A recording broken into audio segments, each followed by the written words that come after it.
हरियाणा का विधानसभा सेशन 13 को शुरू होने जा रहा है। इसको लेकर विपक्ष की तरफ से जहां कांग्रेस ने कहा कि हमने इस बार सरकार को घेरने के लिए कई मुद्दों की तैयारी कर ली है, वहीं सरकार भी कह रही है कि इस बार जो है कोई कुछ खास नहीं होगा क्योंकि समय जो है ज़्यादा नहीं मिल पाया। लेकिन सरकार विपक्ष के पास कोई मुद्दा नहीं है। हमारे साथ इस समय इनेलो से बात करने के लिए MLA मौजूद है अर्जुन चौटाला।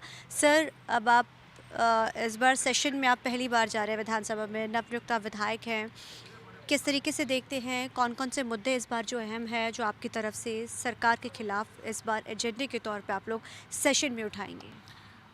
आज के दिन प्रदेश के अंदर कई गंभीर मुद्दे हैं, हम्म, जिसमें से हम्म, सबसे गंभीर आज के दिन अगर कोई है तो बेरोजगारी का है। हम्म, आज हरियाणा में 38% से ज़्यादा बेरोजगारी है। हम्म, 38% का मतलब आप ये समझिए, युवा तो सारा आज बेरोजगार है। हम्म, और हर समस्या जो है, लगभग हर समस्या है जो है वो रोजगार के साथ ही जुड़ी हुई है। हम्म, अगर प्रदेश की इकोनॉमी डाउन है तो रोजगार नहीं उसकी वजह से डाउन है। हम्म, प्रदेश में लॉ एंड ऑर्डर खराब हो रहा है तो रोजगार नहीं उसकी वजह से हो रहा है। हम्म, प्रदेश के अंदर अगर नशा बढ़ रहा है हम्म, तो वो भी रोजगार से जुड़ी हुई चीज़ है। युवा के पास रोजगार होगा तो नशे से दूर रहेगा। तो इस प्रकार से ये कई सारे मुद्दे हैं और हमारा प्रयास यही है कि भी हर मुद्दे के ऊपर जाया जाए, हर मुद्दे को उठाया जाए और सरकार से ये सवाल किया जाए कि भी जहाँ आप पिछले 10 साल से पे इन चीज़ों के ऊपर बात करते हो और करते हो कि भी अभी तक उन पे एक्शन कम्प्लीटली क्यों नहीं लिया गया। आज के दिन अगर आप हरियाणा के अंदर रोजगार का ट्रेंड देखोगे तो पिछले 10 साल में एक भी ऐसा साल नहीं आया जिस दिन रोजगार आपका बड़ा हो। हर साल कभी 2% से कभी 3% से बेरोजगारी जो है हर साल बढ़ती गई है और उसका नतीजा ये है कि आज इतनी ज़्यादा हो चुकी है। लेकिन सर, सवाल यहाँ पे ये भी खड़ा होता है, सरकार भी इस चीज़ का जवाब जो देती नज़र आ रही है कि अगर ऐसा होता तो तीसरी बार इतिहास हरियाणा में लोगों ने मैंडेट दिया हमें, जिस तरीके के नतीजे आए हैं, ये पहली बार ऐसा हरियाणा के इतिहास में हुआ है कि हमने जो 10 साल में काम किया था उसी का नतीजा कि लोगों ने फिर हमें 5 साल के लिए चुना है।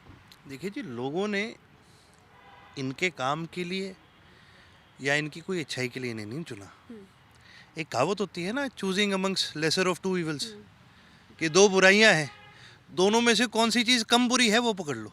कांग्रेस इससे भी माड़ी है।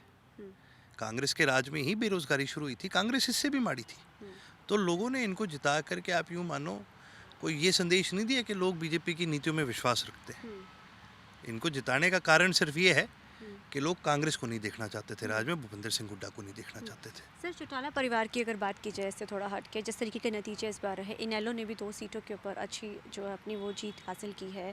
हालांकि जो सत्ता में सरकार जेजेपी की अगर बात की जाए तो एक सीट भी नहीं उनकी आ सकी।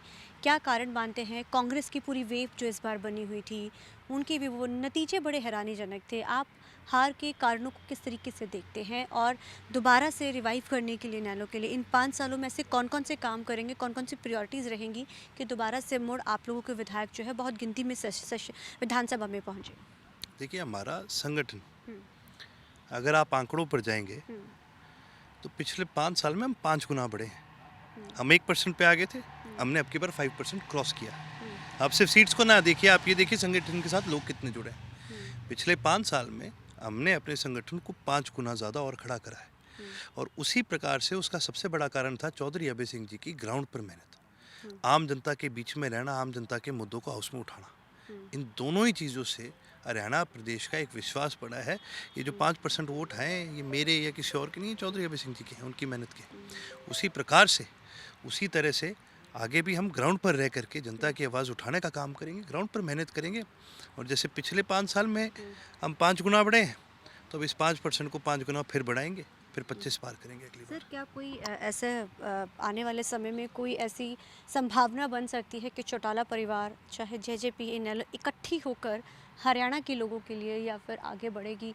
कुछ संभावना नज़र आती है आने वाले समय में? देखिए जी, ये सारी हवाई बातें हैं। हम्म, हालांकि लोग कह देते हैं कि राजनीति में कोई संभावना ऐसी नहीं है हम्म, जो ना हो सके, हम्म, लेकिन इसमें मैं आपको 2 बड़ी चीज़ें बताता हूँ। हम्म, कि सबसे बड़ा कारण है हम्म, कि एक होता है कि भी जब राजनीतिक तौर पर आप अलग हो जाते हो तो ये कोई बड़ी बात नहीं है। हम्म, लेकिन जब मन खट्टा हो जाता है, हम्म, कहते हैं ना, जब दूध का दही बन जाता है तो उसको वापस दूध नहीं बना सकते। हम्म, तो ये तो दही बन भी गया और खिंड भी गया, इसको कहाँ ठीक करते रहोगे। और इन लोगों ने हरियाणा प्रदेश की जनता को धोखा देने का काम करे। चौधरी ओम प्रकाश चौटाला जी का मैं आपको जी एक चीज़ बताता हूँ, उन्होंने हमेशा अपने संगठन में सबसे बड़ी प्राथमिकता असूलों को दी है। असूलों के चलते ही ये दोनों पार्टी से बाहर गए थे, क्योंकि ये पार्टी के रूल्स फॉलो नहीं करे थे, इनको एक अल्टीमेटम दिया था, इन्होंने छोड़ दी पार्टी। जब असूल इतने ज़रूरी होते हैं तभी संगठन आगे बढ़ता है। ये चिंगारी की तरह बड़े थे, आग जैसे हो नहीं तो एक चिंगारी आती है बड़ी सी, तो चिंगारी क्या होती है, वो आती 2 सेकंड के लिए और ख़त्म हो जाती है। तो हाँ ज़रूर इनकी चिंगारी आई और वो चिंगारी ख़त्म होगी, लेकिन जब आप असूलों से दृढ़ निश्चय के साथ चलते हो तो संगठन आपका बढ़ता ही है।